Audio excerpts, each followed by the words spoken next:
সন্ত্রাসী বাহিনী ভাড়া করে আনলো, এরা কারা? এরা কারা? এরা কোথা থেকে আসলো? আমি এটার বিচার চাই। আমি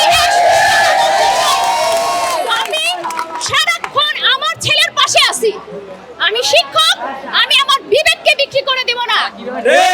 আমি আমার বিবেককে বিক্রি করব না। জীবনে আমি অনেক জুলুমের সহ্য করেছি, আর করব না। স্বাধীন দেশে আমি স্বাধীনভাবে মত প্রকাশ করব। ছেলেরা দয়া করে একটু থামো, দয়া করে আমাদের কিছু বলার আছে। তোমরা যেমনি নির্যাতিত হয়েছো, আমরা কিন্তু যুগে যুগে নির্যাতিত। এই যে আমার পাশে এক বোনকে দেখছো, একটা পোস্টের কারণে তার চাকরি চলে গেছে, একটা পোস্টের কারণে। আমার ব্যক্তি স্বাধীনতা নাই? আমি আমার অধিকার চাইতে পারি না? আমি আমার অধিকার চাওয়ার জন্য আমাকে বলা হয়, ইন্ডিকেট করে রাখা হয় চারজন ব্যক্তিকে, এই চারজন ব্যক্তিকে দেখে নিবে। আমাদের বলা হয় আমাদের দেখে নিবে। আমরা অধিকার চাইতে পারি, আপনি দেয়ার মালিক।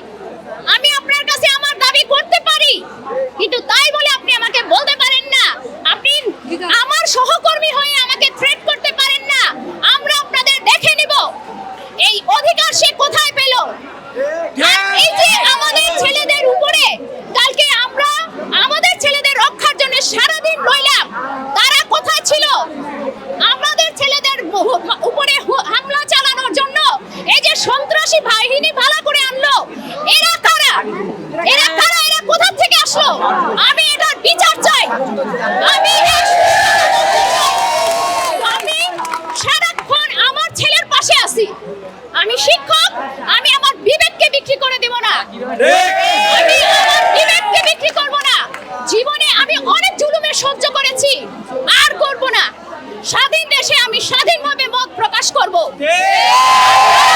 যারা ইন্ধনদাতা আছে, যারা গোপনে বসে থেকে বাইরে থেকে বাচ্চাদের হুমকি হামকি দিচ্ছে, আজকে আমার ছেলেদের কোনো ক্ষতি হলে তার দায়ভার কে নিবে?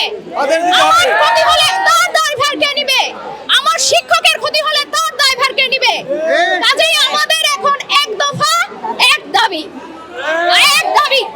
আমরা আর কোনো কিছু চাই না। এতে আমার চাকরি থাকলে থাকবে, না থাকলে না থাকবে। আমি আর কোনো ভয় পাই না। আমাকে আমার জীবনের কি নিরাপত্তা সে দিবে? সে কথায় কথায় আমাদের চেয়ার চলে যাবে। ইভেন মিজান স্যার তারাই বলে চেয়ার চলে যাবে, চেয়ার থাকবে না। মানুষের উপরে জুলুম করলে দেখছেন একজন, আরেকজনেরও দেখতে হবে ইনশাআল্লাহ। আমি তোদের পাশে আছি।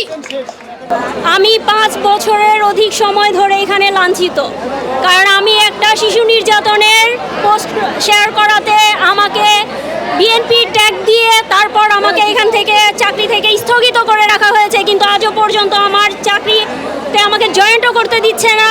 আবার আমাকে একটা পদত্যাগ পত্র দেয় নাই, এমনকি আমি একটা প্রত্যয়ন পত্র চেয়েছিলাম, সেটাও আমাকে দেয় নাই।